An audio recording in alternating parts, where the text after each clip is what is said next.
Bismillahirrahmanirrahim. Assalamualaikum warahmatullahi wabarakatuh. Perkenalkan, nama saya Tri Siska Devi dari jurusan Bimbingan Penyuluhan Islam IAIN Ponorogo semester 3. Di sini saya akan mempresentasikan 3 pokok pembahasan, yaitu yang pertama kesehatan mental, yang kedua motivasi, dan yang ketiga makna hidup dalam psikologi Islam. Untuk pembahasan yang pertama yaitu tentang kesehatan mental. Kenapa sih pentingnya pembahasan ini? Karena mengingat pertama, media sosial pada saat ini hampir tidak bisa dipisahkan dari kehidupan remaja.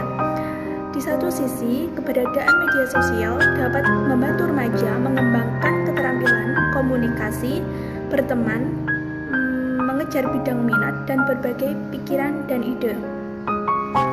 Namun, di sisi yang lain, media sosial memiliki dampak negatif pada remaja, termasuk risiko penyakit mental. Seorang ahli psikolog mengatakan bahwa remaja yang menggunakan media sosial lebih dari 3 jam per hari beresiko tinggi terhadap masalah kesehatan mental, terutama masalah internalisasi alias citra diri. Bagaimana penggunaan media sosial dapat meningkatkan risiko kesehatan mental remaja? Faktanya adalah di media sosial, remaja juga mengalami perlakuan-perlakuan seperti panggilan nama, menyebarkan humor palsu, menerima gambar eksplisit yang tidak diminta, dan mendapatkan ancaman fisik. Hal yang membuat kondisi ini semakin buruk adalah ketika remaja menganggap hal-hal negatif yang terjadi di media sosial sebagai hal yang lumrah dan resiko. Dari bermain di media sosial, jika hal ini terus dibenarkan, maka dapat memicu masalah-masalah yang lebih serius lagi. Pada dasarnya, kesehatan mental menurut psikolog dan agama Islam memiliki persamaan, yaitu mewujudkan pribadi yang seimbang antara kebutuhan jasmani dan rohani. Untuk itu, di dalam psikologi Islam dikenal adanya kepribadian seorang muslim, di mana unsur-unsur keimanan pada diri manusia sangat dominan terhadap diri seseorang ketika menghadapi gangguan-gangguan jiwa atau penyakit-penyakit jiwa yang ada. Penyakit-penyakit jiwa yang ada dalam garis besarnya terbagi menjadi 2, yaitu neurosa dan pikiran atau psikosa, atau dalam agama Islam keduanya dikenal dengan amarah, al-qulub, atau aswan al-nufus. Dengan membentuk pribadi yang muslim, diharapkan seorang muslim memiliki jiwa yang sehat sehingga manusia dapat bahagia di dunia dan di akhirat. Mental yang sehat adalah mental yang memiliki iman dan takwa kepada Allah Subhanahu wa Ta'ala. Dengan itu, maka akan dapat mengendalikan sikap, tindakan, dan tingkah laku manusia dalam menghadapi segala macam persoalan hidup. Mental-mental yang sehatlah yang dapat menghadapi adanya dampak-dampak negatif dari perkembangan zaman yang semakin maju sesuai dengan peradaban manusia.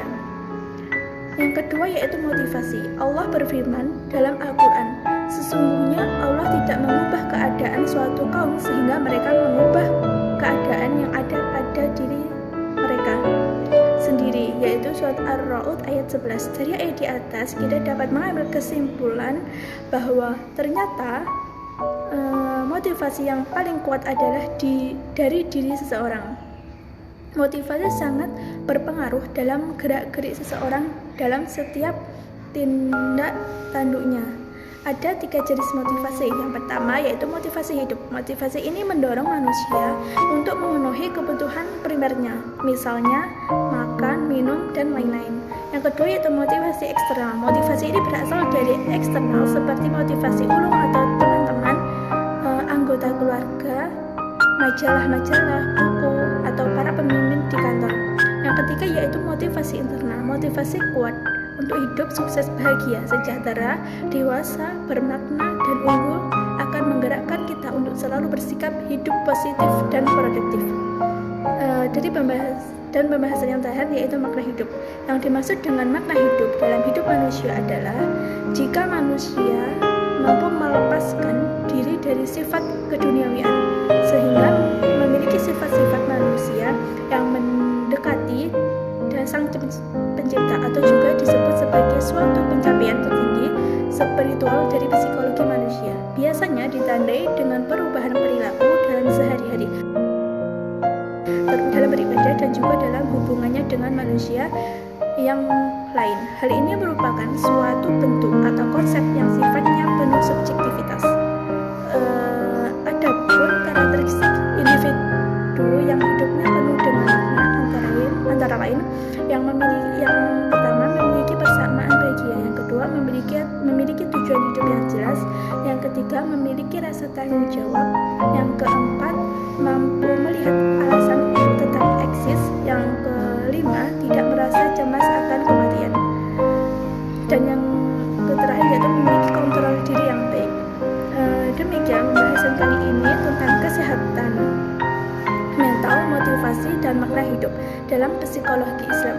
Apabila ada kurangnya saya mohon maaf. Akhir kata, wallahu ila aqwamit thoriq. Wassalamualaikum warahmatullahi wabarakatuh.